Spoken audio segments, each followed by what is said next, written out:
Ladies and gentlemen, welcome back to a whole new episode of Full Steam Ahead. I'm your host and your guy Zoe. My other guy on the other side, Mr. Cantu. How's it going? I see you in the pen pals back there. The Do you have pen, Billy Joel the playing in pen. the back? Oh yeah, I got Billy doing the penthouse over here for sure, for sure. He usually has Elton John too on some other weekends. Called upon. I mean, they rock out on that piano, but and I think even Ray Charles and Stevie Wonder you've called about sometimes too. Oh, for sure. But I mean, that's not even the topic of anything, Angel. This series, episode 113, hot and wild in Texas, and we are not talking about this Texas heat, which it's been 96, 95, 97 plus. It's gone down from the hundreds, thank God. But I mean, the heat index is 100 plus still. This wasn't even the topic. It's not the heat and the temperature outside. It is the series, the Lone Star, the Silver Boot, whatever you want to call it, against the Texas Rangers and the Houston Astros. They have called it a quote unquote rivalry. I don't know if we're there yet, but this series was a great kind of matchup to look at in the future for a either ALDS or ALCS kind of matchup, just like how the Astros did with the Mariners last year. I mean, this is the same situation, but with the Rangers. Game one, Astros took that one away from them. Game two, Astros came up with the, shout out to New York too, giving the Astros that call. Well, which if you look at it slowly, it was kind of an out. I mean, it was a great play by Pena to throw it to Maldi. And then game three, that's when everything just got crazy. I mean, they just made game one, game two, not even, talked about.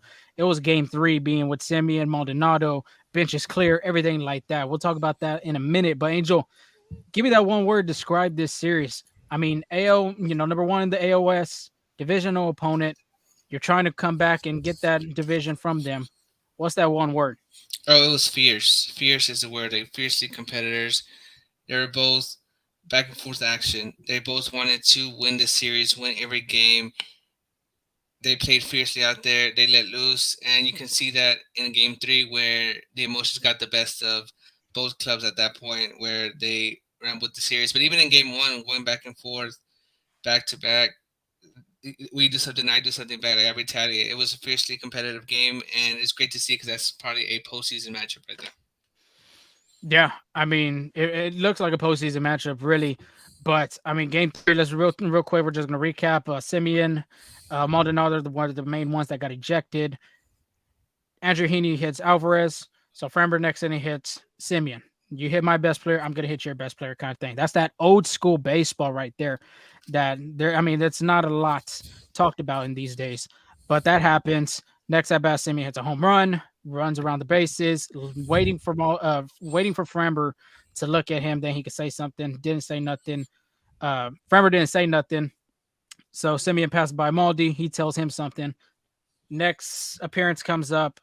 Adolis Garcia comes, hits a grand slam. Simeon hops on the bag, jumps like if a little league kid just hit a home run inside the park, home run, and it slides, whatever you want to do, just to exaggerate. I mean, he did that right there, but hopped and jumped on the plate like a little kid. Maldi had some words for him. Dolis comes, he has some words for Adolis as well. Bench is cleared. Umpires throw Maldi and Simeon out just for the instigating and then all this other stuff too. I think it's great for baseball. At the same time, I'll ask your opinion here in a minute. I like it because, like you were saying too, this could be a postseason matchup, and this could be the new rivalry what the Astros haven't seen with the Rangers fans in a while. I mean, both times Rangers were good, Astros were bad. Astros were good, Rangers were bad. Now it's kind of evenly put apart that both rosters are built for a postseason run, maybe a World Series run as well. This is great. That's the only thing I like about this part. Same thing with Maldonado and Simeon. Maldi's protecting his guy being Framber. If Simeon's going to bark at him, Maldi's going to step up and be that leader like he's always been. Simeon, on the other hand, trying to get that Rangers offense to get going and clicking because both them games they lost to, and they were very crucial because, of course, they're trying to end that division, trying to run up with it. But Angel, give me your opinion. What do you think? How do you think this is playing out for baseball? I, I like it to a certain extent. I like the emotion in the game. Each and every day these guys go out there and give it their all. So yeah, it's fair to have some emotion for that. The one thing I don't like is when they get the other team involved. The only thing they should be celebrating is with their teammates. Yeah, you hit a big home run, cool. Celebrate with your teammates. Like, there's no need for you to be looking at the pitcher, trying to get their attention, starting something. I would say I like it. I love the emotion. I think that's what baseball needs.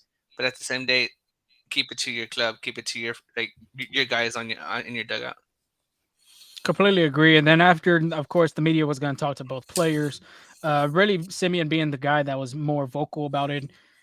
He said, "I told him, which him is Maldonado, when they hit the home run, said we're going to win this game." And then Maldi responds back after Simeon said that. He said, "Nah, it's just like when you were in Oakland. If you remember, Marcus Simeon played with the Oakland Athletics from I think 2018 to 2020, I believe in that range. And of course, 2020, I mean, the Athletics won that division. That was when the whole scandal had happened too, of the revealing and everything like that. Astros, I mean, it was they didn't play great baseball, and the Astros would end up winning that ALDS, I believe, against the Oakland Athletics. So Maldonado just letting him know. But I mean, it's sports, it's competition. You have to have that fire in you. You're not going to let someone just talk to you and not say nothing back, kind of thing. And that's what both players were doing. They're competitors at the end of the day.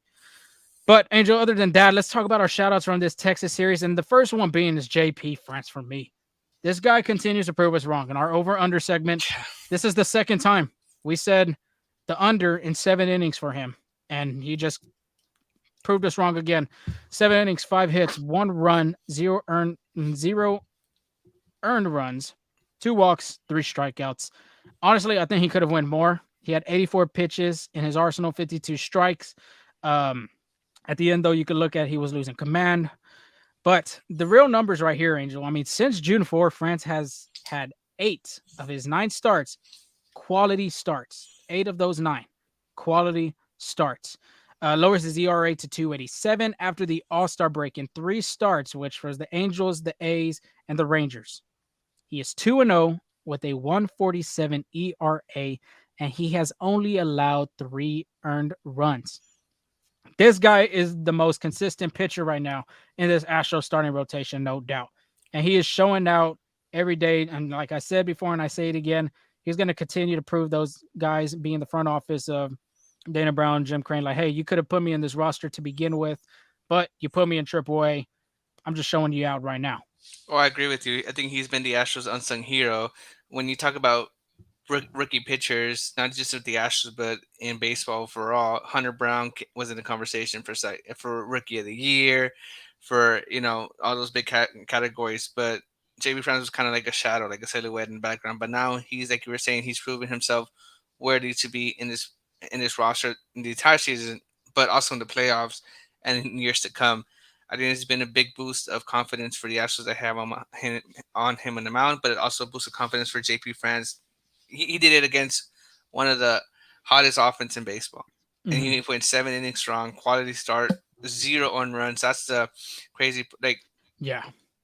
that's the thing that pops out, and also the 5 hits. Again, this lineup has been crazy hot. I just asked the Tampa Bay Rays when they come to town, right? They they got a taste of Yeah. this offense, but being able to do this as a rookie, man, he has so much potential. This guy got to get some rookie votes already for Yeah, the ROY. And there's no doubt. I mean, who right now, Gunnar Henderson has been all right. If you could think of another rookie, I can't think on the top of my head at this moment. Josh Jung. Josh Jung has been doing great for the Rangers. I mean, this guy got his first All Star bid, and he started for the game for the Mhm. AL.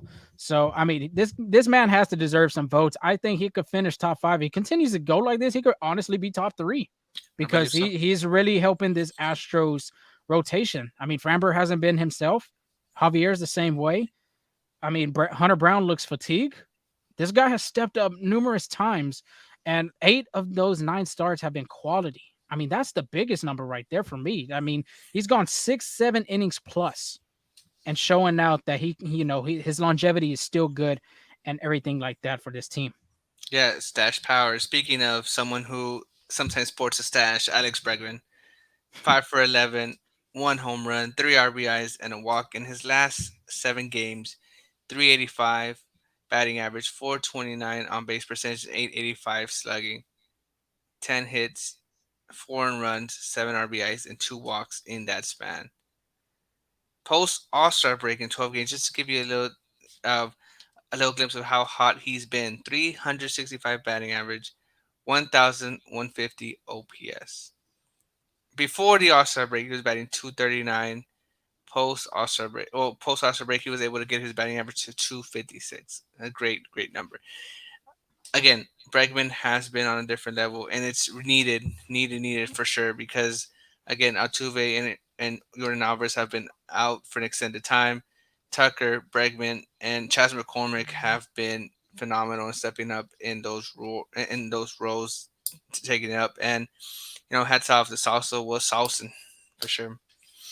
But Yeah, I mean, I don't know if it's that toe tap too. Real quick about Bregman, I don't know if it's that toe tap or something, and then plus the two, two hands through his swing path through the whole, the path basically.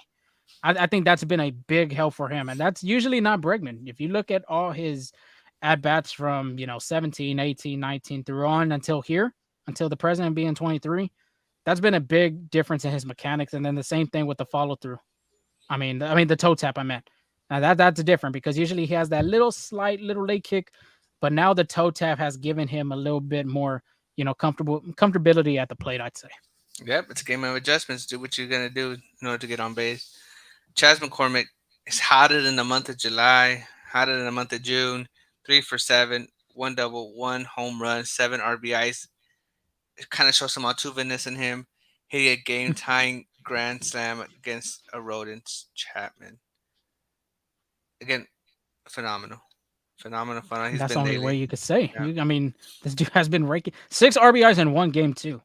That's yeah, more crazy. exactly. But let me finish it off with this one other guy that's been really hot for the Astros throughout the after the All Star break, and that's been Kyle Tucker. Yeah, the hits and the I mean the home runs weren't there for this series. 3 for 7 with the home run, RBI, but the walks. I mean, this man had 5 walks, and he was just being consistent. I mean, had a great play discipline at the plate, home run, RBI in a crucial spot in Game 2. If he doesn't hit that home run, that RBI, it'd be a tie game because in the ninth inning, Ryan Presley allowed that 2-run homer in Game 2. So by all means, yes, it's not going to be with the long ball, or you're not going to hit a lot, doubles and the gaps or anything down the line. But the 5 walks, that's the biggest part of me because that play discipline and that OPS just goes up. As long as your OPS goes up, it just shows how much value you are to the team and to the lineup. Yeah, I agree with you 100%. Good things happen when you get on base. Is that what I like to say?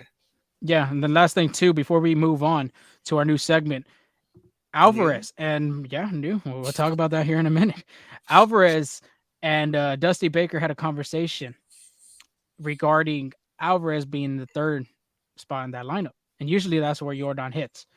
But Alvarez told Baker, and he even told Tucker, hey, if you're swinging the bat, I mean, your bat's just hot. I want you to stay there. He told Baker that too. And I was like, hey, if he's hitting this, if he's hitting this way, by all means, leave him there. And I would have done the same thing, honestly, too. If I was the manager and yes, Jordan's coming back from the IL and he is one of the most spark plugs in that lineup, I'm going to leave Tuck at 3 because he has been doing a great and fascinating job at the plate, with the absences of Altuve and Alvarez. For sure. It just shows how much of a team player Jordan is, and not and how much respect they have for one another in that clubhouse. And again, I think when you ask every guy who comes in to the actual clubhouse, they just emphasize how much of a family they are, and that just shows it right there. It does. But like Angel said, we have a new segment on introducing Cantu's Corner. Angel, what do we got on Cantu's Corner for this week? What do we have in store? What is going through your mind through the stretch of the Astros so far, this series of one particular player? I mean, what's going through your mind, man? And it's just and it's just not in my mind. It's Astros minds everywhere. Is what is going on with Framber Valdez? Before the Yes. All Star break, he was a potential Cy Young candidate. Led the MLB in WHIP with a 105. He was 7-6 record with a 2.51 ERA. He only gave up 7 home runs and 36 earned runs, and that was in 17 starts. Those are great numbers. 251 ERA Great and numbers. 105 WHIP. It- That's like if you average that in your career, that's a Hall of Famer right there, right away. Yep. Post All-Star break, a different story. It's a different Framber. In 3 starts, he is 1-1, 9 ERA, a WHIP of 1.80, 15 earned runs, which is almost double what Yeah.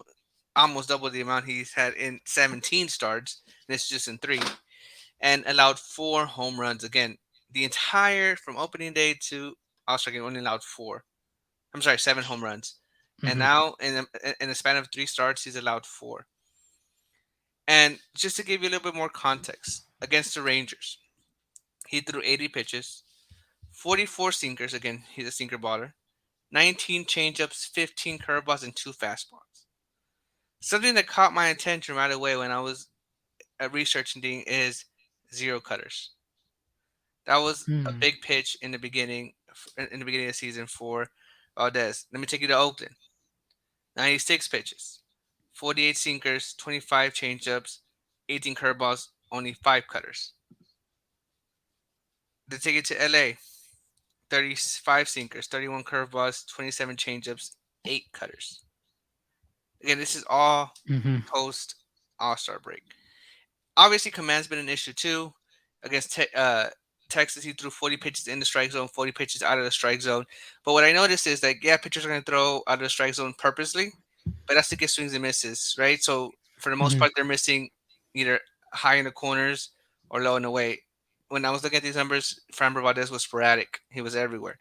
Like the changeups were high and on the outside of the plate and inside of the plate as well. Now let me take you to before the All-Star break against the Mets. That was one of Framber Valdez's quality starts. He threw 39 sinkers, 26 cutters, 18 curveballs, 11 changeups. He threw in that game. He threw 8 innings, allowed 4 hits, 2 1 runs, 9 strikeouts, and only a walk.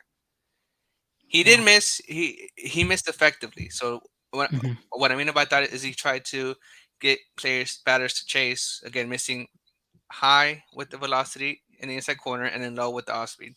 Against Seattle, another quality start. He threw 49 sinkers, 26 curveballs, 11 cutters, and 19 changeups. Even though it was less, it was still double-digit cutters. Hmm. Again, 54 pitches in the strike zone, 51 outside of the strike zone, but those outside the strike zone were effective misses. He wasn't sporadic. He was trying to do, paint the corners. Yeah. So what I think is, what I'm seeing here is Framber Valdez is eliminating the pitch that was working for him, especially Hmm. throwing a sinker baller. When you're throwing that curveball, it's great to keep and that mixing the slider. Like it's good to keep players honest. Like I, Yeah. if I cheat curveball, or I can't cheat curveball because it might be or I can't cheat slider because it might be a cutter, right? It's a little faster velocity. So I think he's good. He's getting away of what works best for him. His command hasn't been good recently. He's been in and out of the strike zone, and I believe that's just he's trying to work a little bit more pitches. Like when during Texas, out of the 40 pitches that were in the strike zone, most of them were sinkers. He couldn't locate the off-speed pitch as well. So I think he's trying to be too fine and locate those pitches. But what I'm seeing the big picture is he's eliminating a pitch that was working for him, which is a cutter. And I think that's a big key to success and a key to why he's struggling so far. Yes, command. I mean, if you looked at that Rangers game, his command, his curveball command was not there. I mean, Yeah. everything was hanging. Nathaniel Lowe hit that home run to right field on a hanging curveball. Just hasn't been going for Framber. Real quick, batting average, opponent batting average through the months. In July, 200. In June, 218. July, it is at 299 right now. And then with the cutter that you were saying, Hmm. opponent batting as 160. So, Wow. like you said, that cutter could be his success to having great, better command or better flow through the game. But I want to mention two things.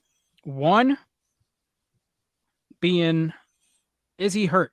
Is he Hmm. pitching with that ankle? If everybody remembers in that game against, I think St. Louis, that's when Framber wasn't being Framber.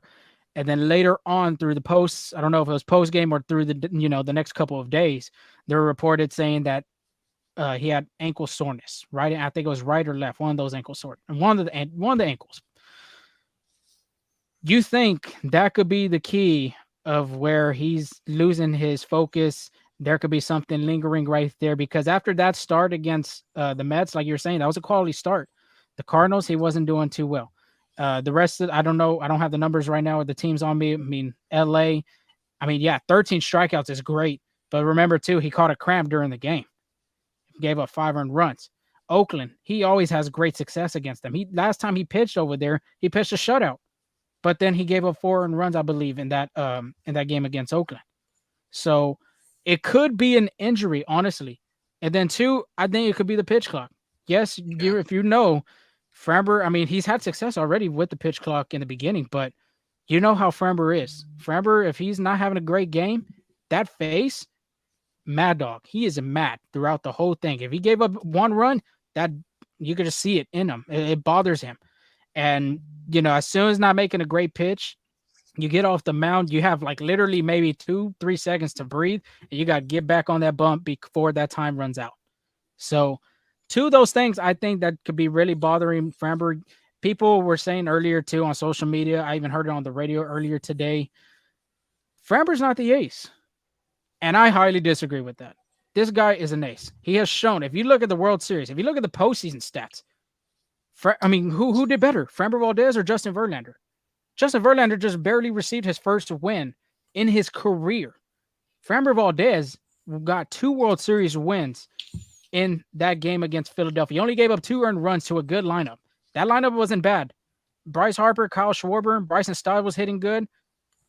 I mean, honestly, I think it could be that. But yes, what you were saying with that cutter, maybe he needs to throw it a little bit more, man. I mean, I don't know if he doesn't feel confident in it now, or we could go back to the other two things like I was saying. It could be an injury that he's pitching through and he just doesn't want to let them know. Or it could be the pitch clock with, not having enough time to, compose himself.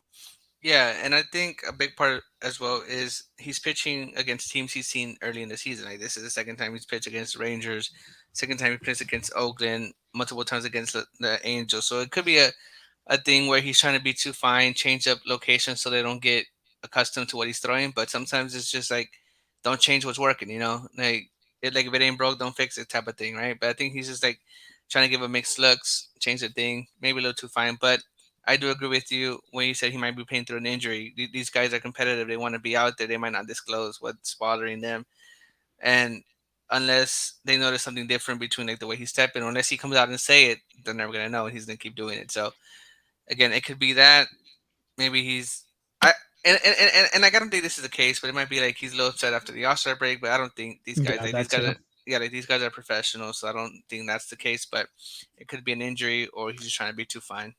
Before we move on, do you think the Astros just need to just give him a 1 day kind of, break?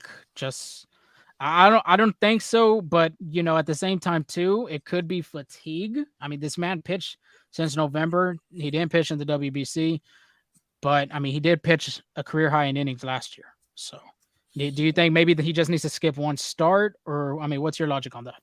I think he pitches himself into that situation. He needs to pitch himself out. So I don't think Okay. uh like skipping a rotation would be big. Again, like he did it last year. He did it year before. I don't think it's a taxing thing. I just think they know where they're at. They know this is uncharted territory for them. They're in Yeah. second place, so they know where they're at. I think this is just the thing they're trying to do too much. The pressure's on. That other team in Arlington is just putting in pressure. Again, this is baseball, right? So it might be a thing where they're just trying to do too much. They're a little bit in their own heads, and I think that's all it. I think that's all it is. Completely agree. But moving on, Astros injury updates, and not just injury updates, but also just updates we get all around, right? So through baseball, starting off with Michael Brantley, Monday, Brantley was running around the bases with Altuve and Alvarez. It's been a slow journey for Michael Brantley, but it's been a positive one. Again, he's gradually increasing things.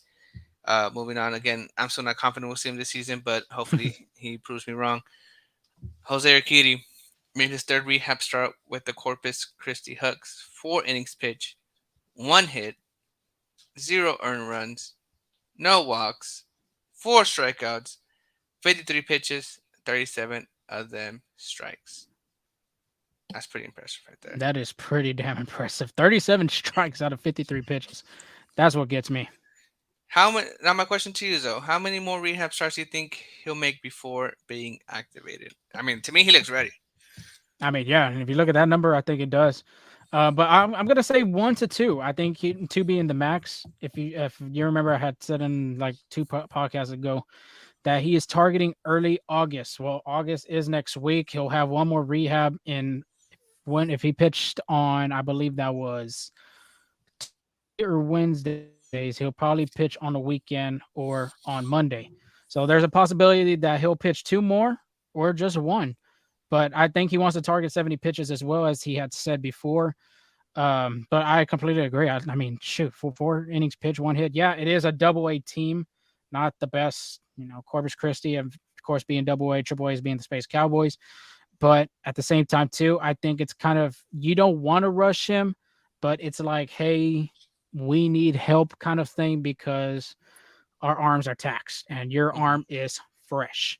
So I can see 1 to 2 before he gets activated, two being the safest. But by all means, if it's just gonna be one, I'm okay with it. I can see that. I think two as well. I think two is where they're at. Again, they're trying to be cautious with him as well because they've seen how depleted that rotation is. So Yeah. they don't need him gone any longer. So, but again, we told you to be updates. This is per Dana Brown on the trade deadline. This is per Channel Rome of the Athletic. Brown outlined a plan that prioritized an innings eating starting pitcher, a high leverage reliever, and a left handed bat to create balance on his bench.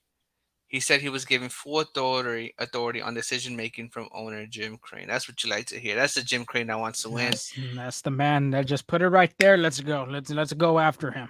You know, Love to hear that. an innings eating pitcher. You know who that reminds me of? Lucas Giolito, but obviously he's with Anaheim already. Yeah. But uh, there's another pitcher from the south side of Chicago who likes to eat up innings, and that's Dylan Cease. Just Okay, I was about to say if you or said Lance Lance Lynn. Lynn, No, I was Lance gonna. Lynn, yeah, or I Lance I Lynn. I mean I don't mind Lance Lynn, but Dylan sees Lance Lynn. Exactly, Come on now. exactly. And then this was on Wednesday on Sports Talk 790. He was asked about the trade deadline. This is what he had to say. We have guys coming back that will really add to the club. If we can add a big bullpen piece or a starter in that pitching dead, it'll be huge. It, it can push a starter to the bullpen and help the guys that are taxed. Interesting. Interesting, There. interesting. Because again, he's saying trying to roam, yeah, when they start in left-handed bat, but then he's also and on Sports Talk tonight, he's also expressing another need, which is a bullpen and these tax pitchers. So Mhm. my question to you is, which starter would you move to the bullpen? You got to go with Hunter Brown. I think Yeah. I honestly feel like he's very fatigued. This is his second year in the majors. This is his first full season in the majors so far. I mean, he did really good in the beginning, but coming into the mid, the dog days of summer going on right now, it hasn't looked pretty for him. I mean, he's not even getting to the 5 inning mark anymore.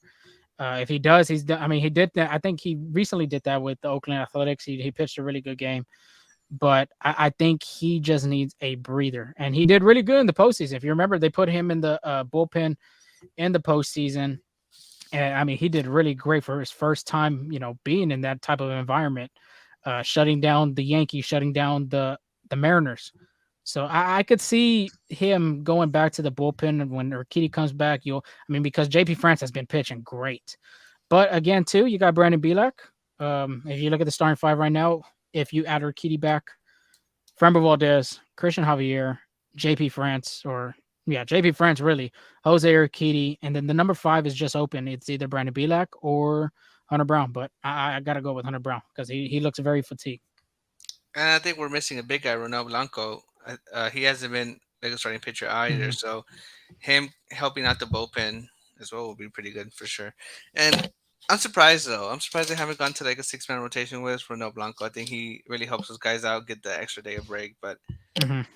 I mean, we don't Let make me those pull. decisions. I'll look at the schedule right now, but I mean, too, with Dana Brown saying like it's going to be he's going to be sneaky. I think the Astros haven't made a huge move since Zach Greinke in 2019. I mean, we talked about that earlier through our podcasts that he literally threw the whole farm system to get Zach Greinke, which it was a great trade because at the end, well, I mean, to me, it's kind of great. Same time too, the Astros didn't get the ultimate goal, and that was winning the World Series, and they lost over the foul pole. But I feel like he's going to be sneaky at this deadline, dude. I don't know why, but I mean, this is gonna be a huge mark for him. This is his first deadline as a GM. Hmm. Jim Crane's giving him the full authority, like it said on Chandler Rome's article on the Athletic. I like the sound of it. I love Yeah, hearing that. By all means, if you get the full authority from your owner, you better go out there and make him happy. yeah, I agree with that. And I kind of get him being kind of vague on these sports radio shows, and Hmm. to the Astros beat writers, because I'm sure he doesn't want to give up his hand and Yeah. give other teams an idea of what the Astros are trying to do. So after they play Tampa Bay, they have Cleveland. They fly to New York. They won't have an off day till August 7th. So That it could might have be a been run up Blanco. it might they might call him up. Ronel Blanco actually started yesterday for the Space Cowboys.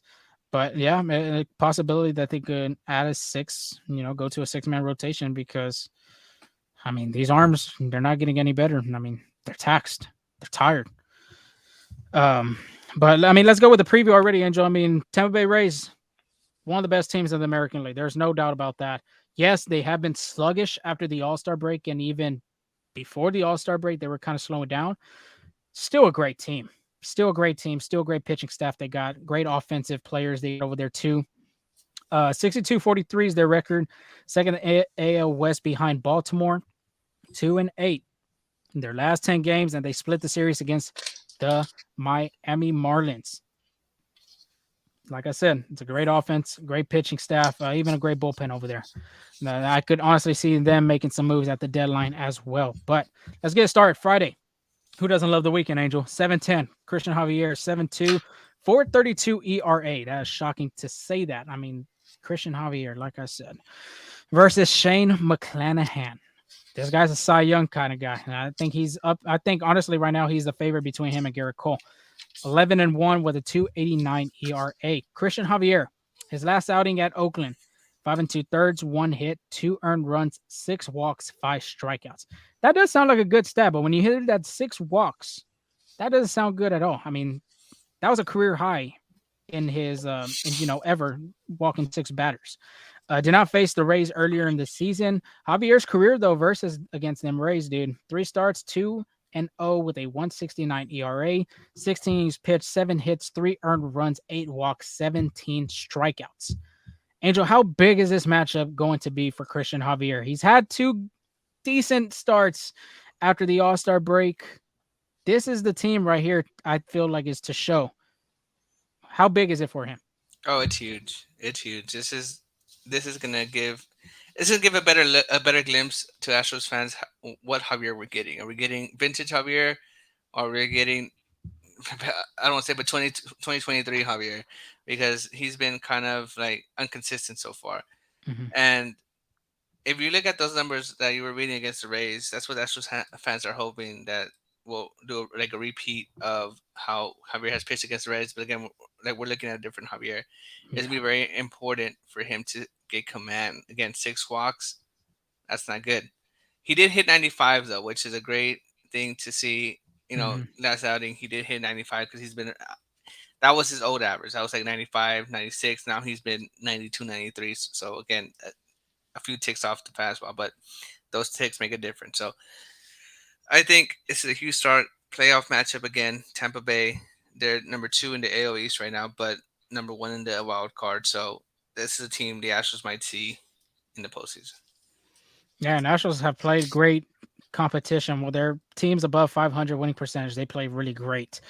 But those three games that Javier had played against the Rays, 2021, and the last two games in 2022. So, like you said, it's a different Javier this year. We'll just have to see. But it's a great test for him to see where he's at after them two starts after the All Star break. But Shane McClanahan, I mean, this guy's no secret to the Cy Young candidacy. Last year, he was in the top five. I mean, this year he's having a great season, 11-1, dude, 2.89 ERA. That's pretty damn good. Last outing, versus Miami. 4 innings, 5 hits, 5 earned runs, 3 walks, 5 strikeouts. Last year, struggled against the Astros. Shockingly, a great pitcher like that, an ace, struggling against the Stros. It's shocking. 0-2 with a 7 ERA. If you combine them two starts, 9 innings, 10 hits, 7 earned runs, 5 walks, 5 strikeouts. But like we were saying with Christian Javier, I mean, Christian Javier was great last year. This year doesn't look like very promising for, as of right now, for the Astros. Last year, Shane McClanahan didn't do good. Maybe this start right here, he could have a great start against Houston. But that's going to be one of the best pitching matchups I see in this series. Saturday, we'll move on to Hunter Brown, 6:15 start time, 6-7, 4.19 ERA versus Taj Bradley, 5-6, 5.30 ERA. This is both right here. These guys are rookies. This is some great competition for against one another. They're going to go against great offensive lineup, great players, great kind of like a great test for them as a rookie to see where they're at. But Hunter Brown last at Oakland, 6 innings, 6 hits, 2 earned runs, 2 walks, 4 strikeouts. Hunter Brown did actually pitch against the Rays this season, and he had dominated. I don't know if you remember seeing that game. I watched it live, and it was damn good. 7 innings, 2 hits, 0 earned runs, 2 walks, 8 strikeouts. But like we were talking about earlier, Angel Brown has been struggling. I don't know if it's fatigue. I don't know what's going on, but he's had a month of July that's been very, very rough. 0-3, 6.87 ERA, 18 in a third, 30 hits, 14 earned runs, 5 walks, 25 strikeouts. That doesn't sound good, but at the same time, too, like he's gonna have to pitch through it. He's going against another rookie being Tosh Bradley. Great offensive clubs, like I said before. And let's move with Tosh Bradley. Last outing versus Baltimore, 5 innings, 5 hits, 3 earned runs, 1 walk, 6 strikeouts. Last outing versus Houston. This was his third career start ever in his career. 5 innings, 4 hits, 3 earned runs, no walks, 6 strikeouts. So the no walks is a great sign for him. Gave up the long ball to Alex Bregman and Jeremy Pena. And we're going to break it down real quick from his last start from Houston. 37 cutters. And it was about 86.2 average miles per hour. He loves to throw that middle and outside. Somewhere out of the zone, he will make you chase. He is a right-handed pitcher. He will make you chase. So the right-handed hitters, you know who you are. Be aware. 33 fastballs, 96 miles per hour, and that was the average on it. Usually through that middle and up in the zone. So he loves attacking the upper part of the zone. You know who loves swinging at that upper part of the zone? Who? Jose Altuve. That man loves that part of the zone. I don't know why, but I mean he's had success over with it, but sometimes kind of chases and goes into a little ground ball. 11 curveballs, 77.3 miles per hour average. Didn't throw that curveball to lefties, so righties is going to get a heavy dosage. Lefties, Zippo. He didn't throw it. Maybe he'll throw it this one, but he threw one changeup. So Angel, I broke it down from the first start that Bradley had faced against Houston. Third career start was that game, and that was early in April. How will they adjust to the pitching approach, considering this is going to be Bradley's 16th start? Who makes the adjustment? I'm pretty sure both sides are going to be adjusting, but what are the Astros going to have to do? Yeah, so let me take you back. Let's rewind to Todd Bradley's third start when he faced the Astros. In that start, 33 fastballs, 37 cutters, 11 curveballs, one change. So basically speed. He's going to try to blow him by you, and he's going to want you to think of that fastball and come out with the cutter, as you see from 37. Now, I think these two teams, again, they have great offenses. Hunter Brown and Todd Bradley matchup has the opportunity to be a high scoring game. There's two rookies who are fatigued because Taj Bradley, like you say, Hunter Brown has been struggling. So has Taj Bradley in the month of July, like in the beginning and after. He's been struggling as well. Let me take you against his last like a start against the Orioles when he was good. This was his last great start. 31 fastballs, 20 cutters, 19 curveballs, and 13 chase. So as you can see, to start with the Astros, start with the Orioles, his most thrown pitches were fastballs and cutters. So I think that's what he's going to continue doing because in his last few starts, he's been trying to mix up a little bit more of his pitches and it hasn't been working. He's been struggling, like I said. So I think he's trying to go back to what he's been doing. So I think the Astros will see a lot of fastballs, a lot of cutters in these two starts.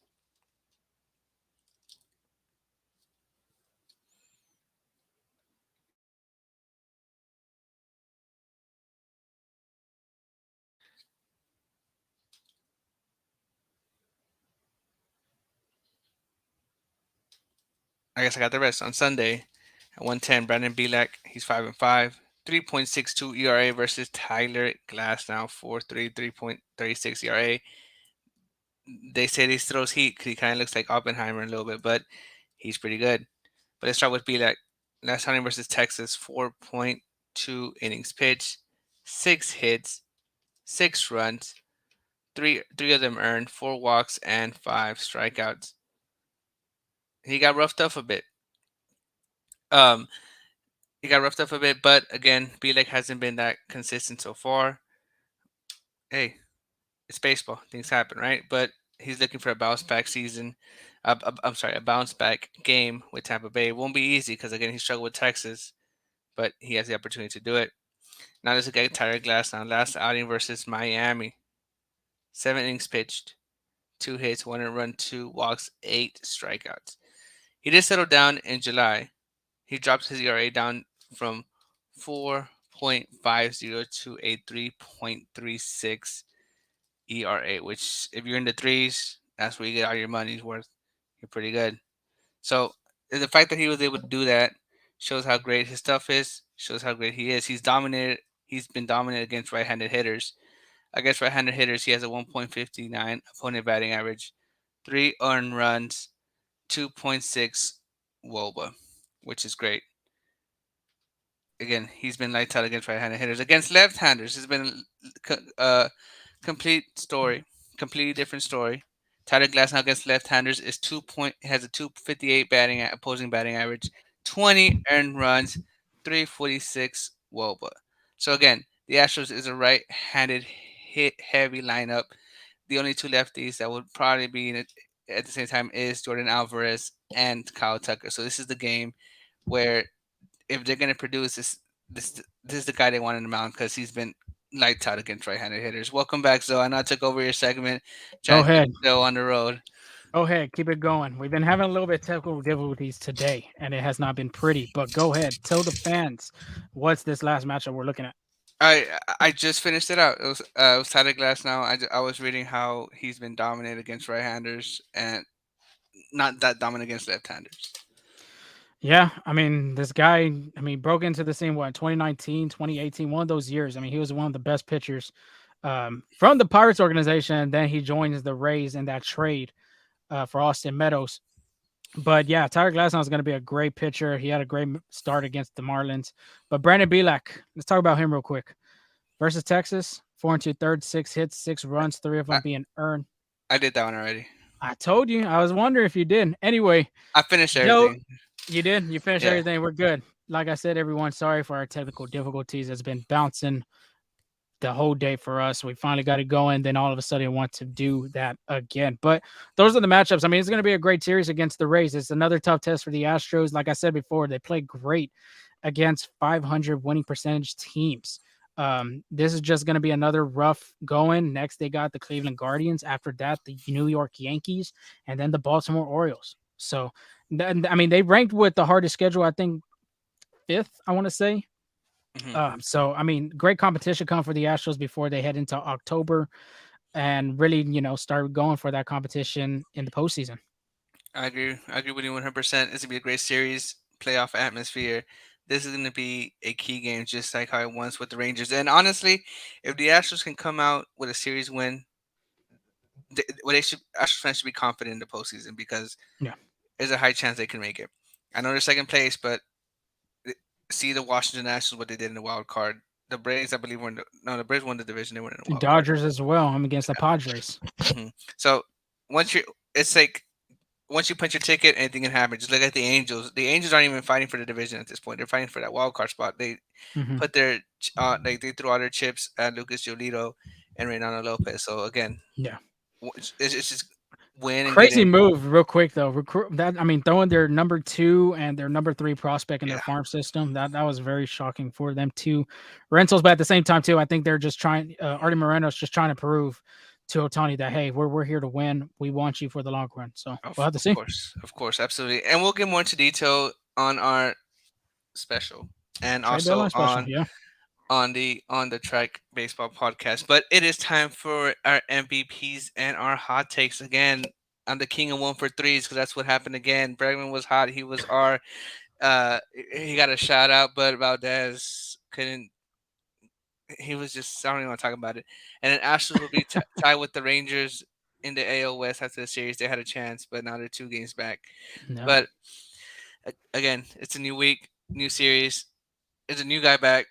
Well, he's not new, but he's new back this season. So I'm going with Jordan Alvarez for my offensive MVP. He didn't register a hit. Again, he only played, I think, 1 game. Nah, he did register a hit. He Oh, got a did double. he? Yeah, he got Oh, a double. there you go. That's.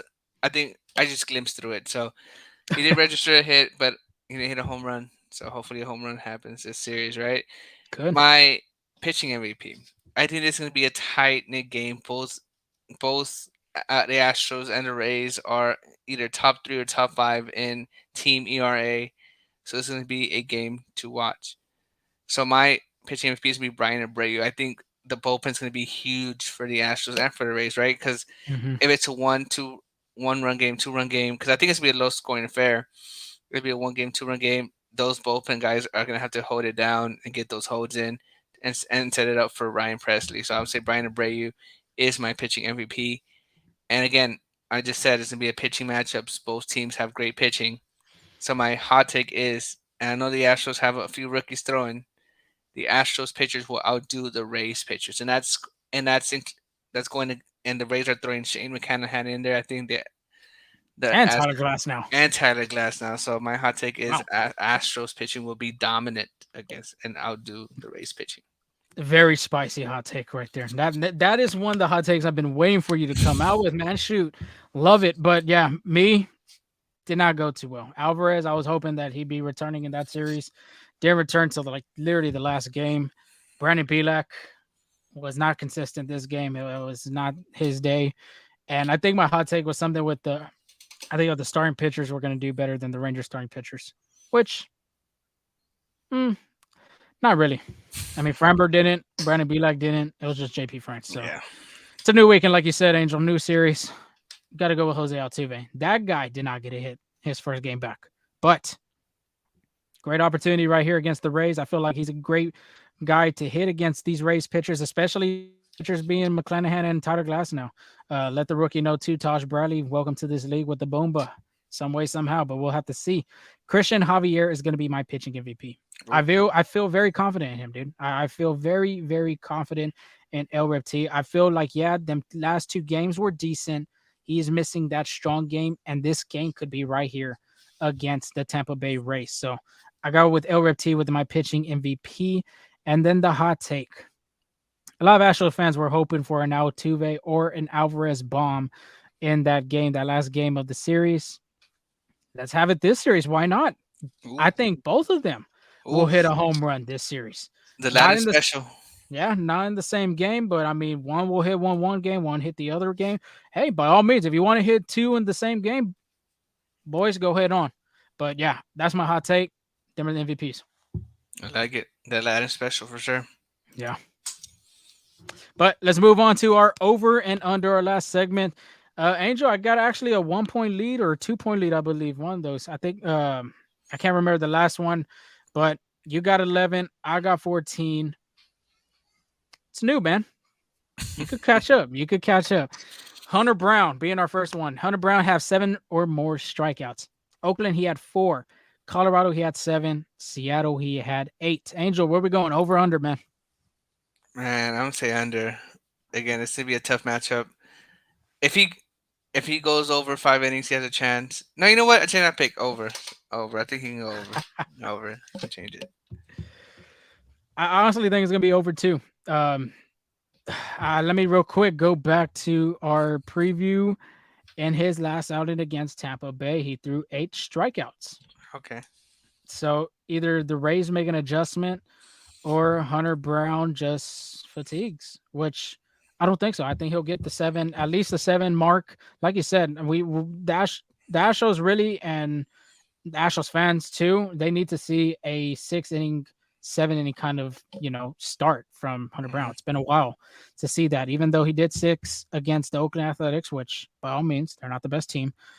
You still got to pitch a good game against a great offensive lineup being Tampa Bay Rays. So our next one, Yordan Alvarez will hit 2 home runs or more this series. The long ball, Angel, he was pretty close in that last game against the Rangers. It was, I believe, it was either off the wall or one hopper. Obviously, he didn't play in them injuries. It's been a while since he played. Since what was it? I think it was June something. I had mentioned it on one of the tweets. Yeah, June 7. I meant 2 home runs, Angel. 3 game series. What do you got? Let's say under on this one. Again, you have Shane McClanahan and Tyler Glass not pitching on the other side. So I'm going to go with under. Uh, I mean, this is hard for me because I do have him hitting a home run at least. I'll go over, man. I'll Okay. go over. I feel confident. The numbers that you threw with Glass now with his stats against left-handed batters wasn't pretty. McClanahan's a left-handed pitcher. Alvarez and Tucker do great against left-handed pitching, which is very shocking, but they do. What can't them guys do? So I got the over on that. Next one. Ryan Presley records 2 saves this series. Texas, he had one. Oakland, he had two. The Angels, he had one. You going over or you going under with 2 saves? I'm going over. I think it's going to be a tight series, low scoring affairs. So the Astros are winning. Ryan Presley will be the man to save the day. Man, I want to say under, like in this other episode that we had that you were talking about my head saying under, but my heart saying this or whatever you want to say like that. That's how I am right now because I feel like he could get 2 saves this series, but at the same time too, I feel like he could get one. So I'm gonna go under on this one. I Yeah. think he'll get one if the Astros do get this winning series.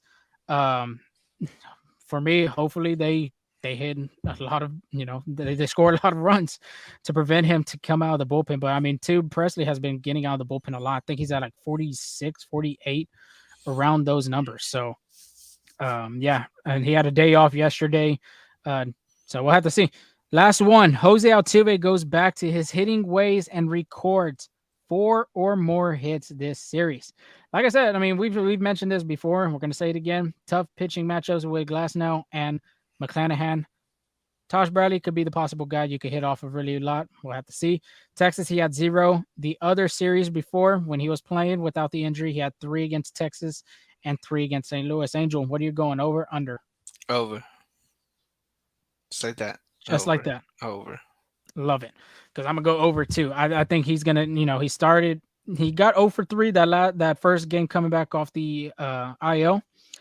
Altuve's a quick guy, and first pitch he's swinging. He's swinging. If it's high, low, mid, out, low, anything like that, he's gonna find a way to get on base. And multi-hit games could be possible in the making of this series. But Angel, that is our show. Yes, not the best, honestly, from the audio and from our technical difficulties here. Thank you for bearing with us. Continuing to follow at Full Steam Ahead on Twitter, Threads, TikTok as well. Continue to subscribe to our new YouTube channel on YouTube, Instagram, FSA Full Steam Ahead. Subscribe to our latest podcast channels. If you're not listening, follow us as well. Google, Spotify, Apple. Like Angel said, trade deadline's coming away. We might have that special. We might do a live special on Tuesday just to get the reactions of us and just to keep y'all in the loop. But Angel, you got anything else before we head out? Yeah, they say 13 is an unlucky number, and episode 113 took forever to record. Before we finished this podcast, took us this was a third opportunity. We had Third up. so many technical difficulties this episode. So thank you for bearing with us. I got kind of nervous in my pitching matchups. I was like, "Wait, are you still there?" And I was like, "I guess I'll do it." And then I just started going on. So, well, thank you for hearing me out. Yes, thank you for Angel for stepping up on that pitching matchup because I wasn't here, like I said. But like Angel said too, 13, I guess, isn't that lucky number, dude. We'll do better on 114. But For other than sure. that, have a great weekend. Be safe out there. And we will give you that recap and that preview coming up with the Guardians and the Rays. Till then, we'll see y'all guys. Peace.